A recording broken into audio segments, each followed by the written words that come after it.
Imagine a people who know Allah, who know who created them, who provides for them, who holds their destiny in His hands, and yet still bow before something else. Not a simple idol of stone or wood, but a symbol of power, wealth, and control. A symbol worshipped not out of love, but out of fear. In Surah As-Safat, Allah tells us about Ilyas, peace be upon him.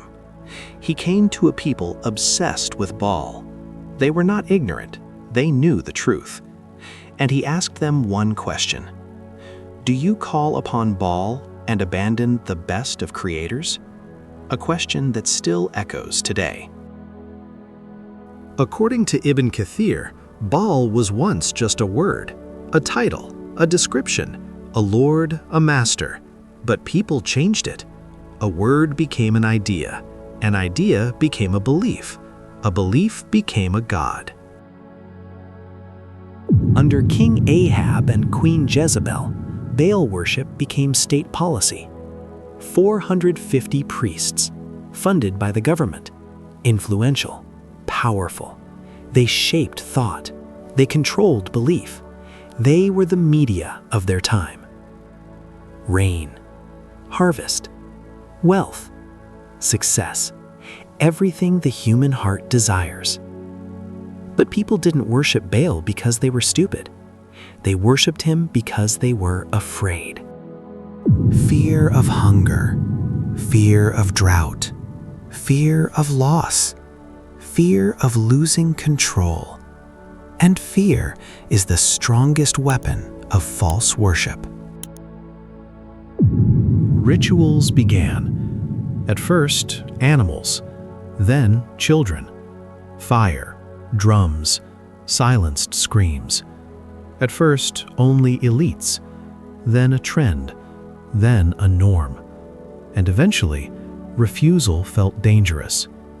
This is how evil spreads.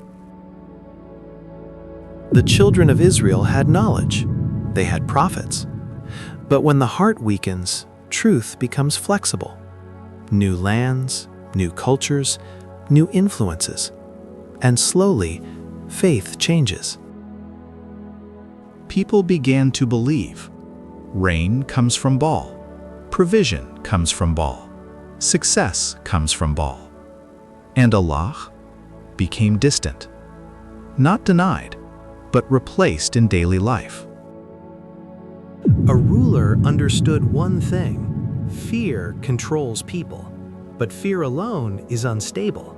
So he built a system where people willingly submitted. Baal became God. The ruler became his representative.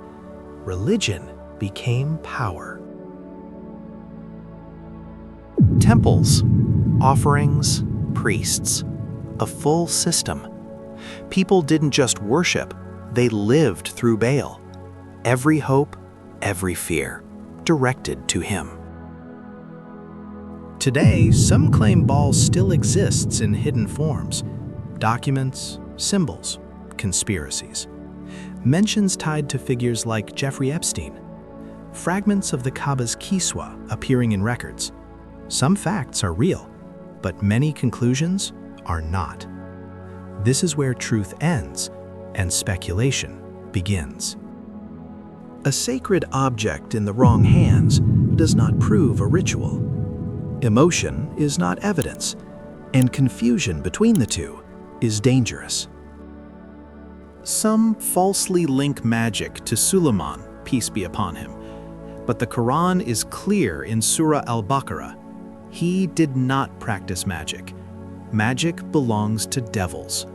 Truth was twisted after him. In Babylon, the story of Harut and Marut unfolds. A test, with a warning: this can destroy you. But some still chose it because they wanted power. This is not about Baal, not about statues, not about ancient history. It is about a pattern. When fear replaces trust, when control replaces faith, anything can become a god. And so the question of Ilyas still stands. Do you call upon something else and abandon the best of creators?